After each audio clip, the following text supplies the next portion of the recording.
July 12, 1992 marked the turning point of my education about Japan. I was glued to a position next to the phone, feet inside my mini refrigerator, in the heat of the summer any cool will do, waiting for a call from the Yomiuri Shimbun, Japan's most prestigious newspaper. I would land a job as a reporter, or I would remain jobless. It was a long night, the culmination of a process that had stretched out over an entire year. Not long before that, I had been wallowing in the luxury of not caring a bit about my future. I was a student at Sophia, Jochi University, in the middle of Tokyo, where I was working toward a degree in comparative literature and writing for the student newspaper. So, I had experience, but nothing that would pass for the beginnings of a career.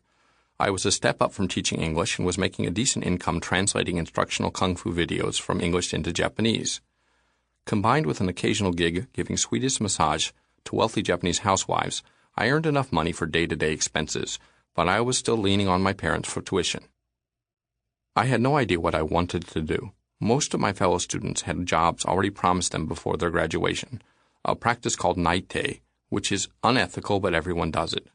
I had gotten such a promise too with Sony Computer Entertainment, but it was good only if I extended my schooling for another year.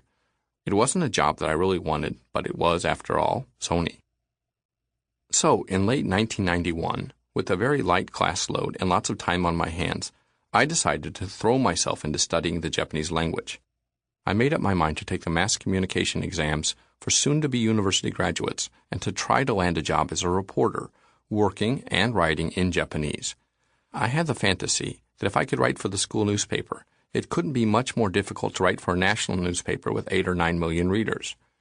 In Japan, people don't build a career at the major newspapers by working their way up through local small-town newspapers. The papers hire the bulk of the reporters straight out of university, but first the Cubs have to pass a standardized entrance exam, a kind of newspaper SAT. The ritual goes like this. Aspiring reporters report to a giant auditorium and sit for day-long tests. If your score is high enough, you get an interview, and then another, and then another. If you do well enough in your interviews, and the people interviewing you like you, then you might get a job promise. To be honest, I didn't really think I'd be hired by a Japanese newspaper. I mean, what were the chances that a Jewish kid from Missouri would be accepted into this high-end Japanese journalistic fraternity? But I didn't care. If I had something to study for, if I had a goal, however unreachable, the time spent chasing it might have some collateral productivity. At the very least, my Japanese would improve. But where should I apply? Japan has more than its share of news media, which are also more vital than in the United States. The Yomiuri Shimbun has the largest circulation, more than 10 million a day. The largest circulation of any newspaper in Japan and, in fact, the world. The Asahi Shimbun used to be a close second. Now it's less close, but still second. People used to say that the Yomiuri was the official organ of the LDP, the Conservative Liberal Democratic Party, which has dominated Japanese politics since World War II, until recently. The Asahi was the official newspaper of the Socialist, who are almost invisible these days, and the Mainichi Shimbun, the third largest, was the official newspaper of the Anarchist, because the paper could never figure out whose side it was on. The Sankei Shimbun, which was then probably the fourth largest paper, was considered to be the voice of the extreme right. Some said it had about as much credibility as a supermarket tabloid. Often it had some good scoops as well. Kyodo, the wire service, which is the Associated Press of Japan in many ways, was harder to figure out. Kyodo was originally known as Domei and was the official propaganda branch of the World War II-era Japanese government. Not all connections were severed when the firm became independent once the war was over. Furthermore, Dentsu, the largest and most powerful advertising agency in Japan and the world, has a controlling interest in the company, and that can color its coverage.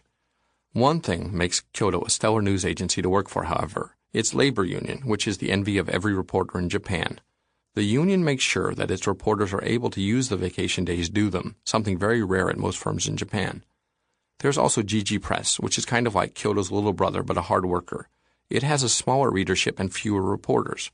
The joke was that GG reporters write their articles after reading Kyodo, a cruel joke in a cruel industry. At first I was leaning toward the Asahi, but I started to feel offended by its tendency to put the United States in a bad light at every opportunity. It seemed at odds with the image I thought most people in Japan had of America, as a voice of democracy, spreading liberty and justice throughout the free world.